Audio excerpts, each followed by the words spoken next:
কালের কঠোর পর্ব 2 চন্দ।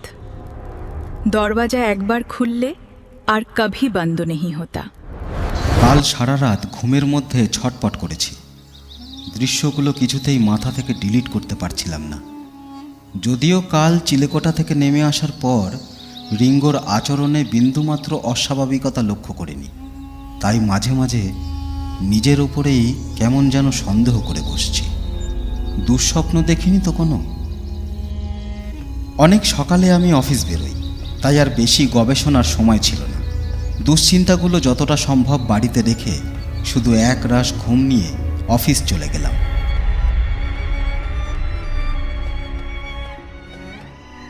সন্ধ্যায় বাড়ি ফিরে আসার পরেও ফেলে যাওয়া দুশ্চিন্তাগুলো আর আগের মতো মাথায় চেপে বসতে পারল না, কারণ সব কিছুই আগের মতো চলছে স্বাভাবিকভাবে। রিমিতা চা বসিয়েছে, রিঙ্গো বই খাতা নিয়ে পড়তে বসেছে। ও বাবা দেখো না, এই অঙ্কটার রং আনসার দিয়েছে। যেই উত্তর মিলল না অমনি উত্তর ভুল হয়ে গেল। কতবার বলেছি না উত্তর থেকে অঙ্ক করবি না। কোথায় দেখি? এই একটাই। এই দেখো, এই একটুতেই ঠোঁট ফুলে গেল। আচ্ছা আচ্ছা ঠিক আছে ঠিক আছে। আচ্ছা তোকে বারণ করে তাই না? একটু। আচ্ছা, আর বারণ করবো না, কেমন?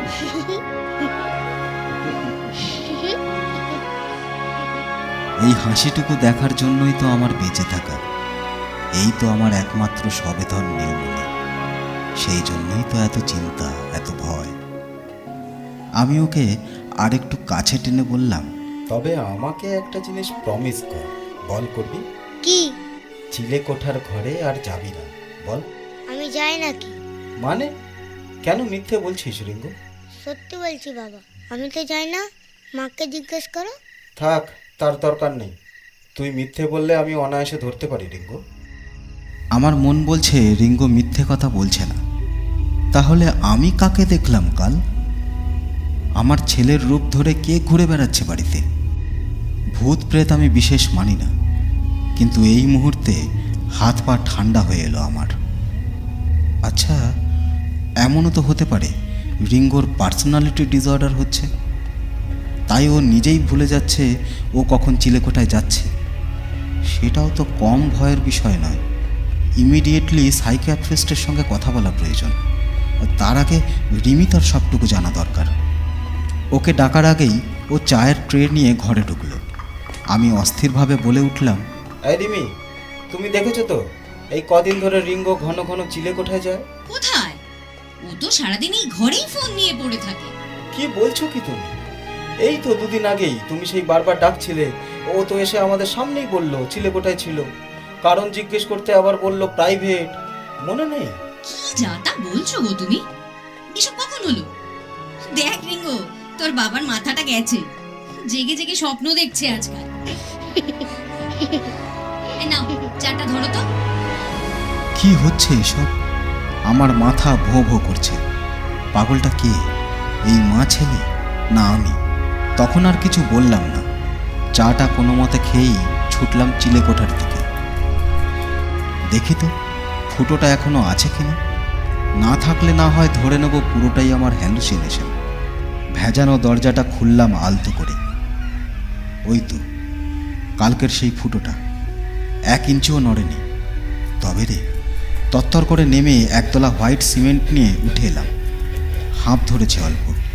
সিল করে দেবো ওই গর্ত আমি। যত সব আপদ। গর্তটা বোঝানোর আগে হঠাৎ মনে হলো, কাল যা দেখেছিলাম ঠিক দেখেছিলাম তো? দেওয়ালের গায়ে ওইটুকু একটা ফুটোর মধ্যে ওরকম বায়োস্কোপের মতো ছবি ফুটে ওঠা সম্ভব? আর একবার চোখ রেখে দেখব।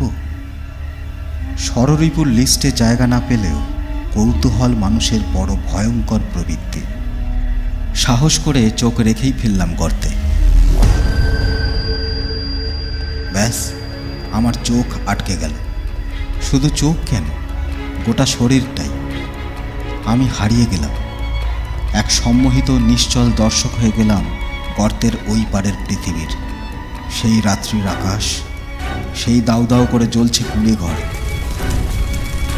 সেই বুক ফাটা আর্তনাদ, কিন্তু এবার অনেকগুলো মানুষকেও দেখতে পেলাম।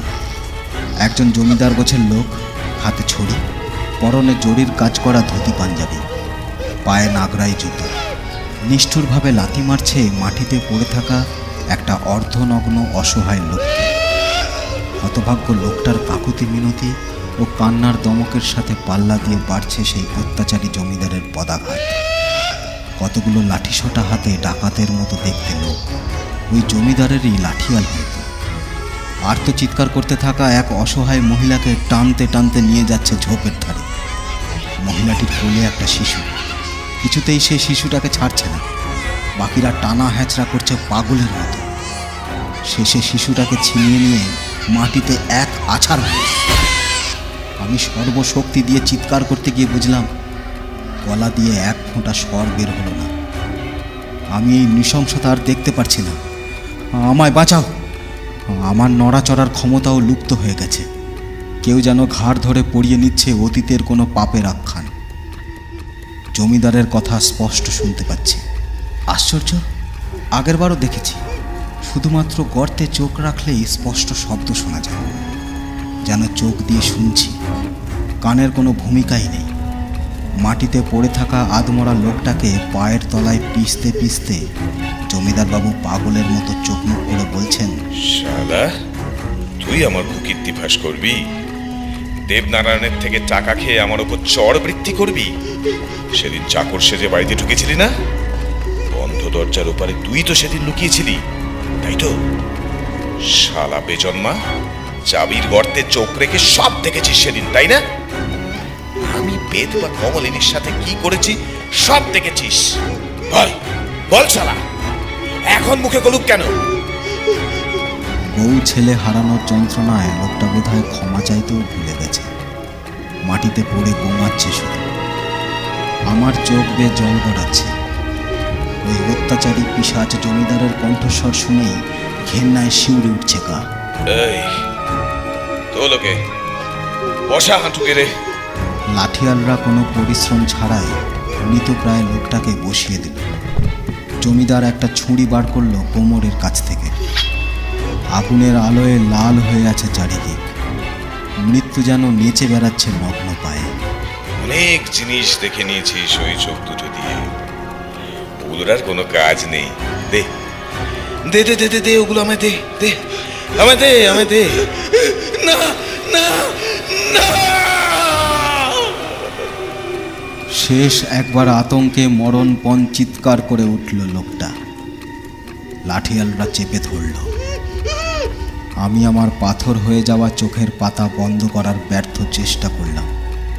আমার চোখের সামনে ওই নরপশু জমিদার খচখচ করে উপড়ে ফেলল সেই সর্বহারা লোকের চোখ দুটো।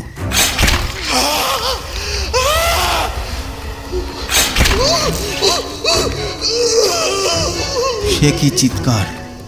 মনে হলো আমি বধির হয়ে যাব। সে কি রক্তের ধারা! তাকে ছাপিয়ে সেই বিকৃত মস্তিষ্ক জমিদার ও তার লাঠিয়ালদের আকাশ ফাটানো হাসি।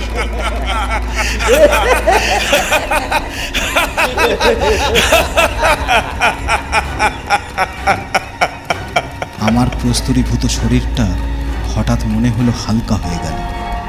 আমি নিয়ন্ত্রণ ফিরে পেলাম, তাও মাত্র কয়েক মুহূর্তের জন্য। তারপরেই জ্ঞান হারিয়ে আবার তলিয়ে গেলাম অচৈতন্যের অকুল সমুদ্রে।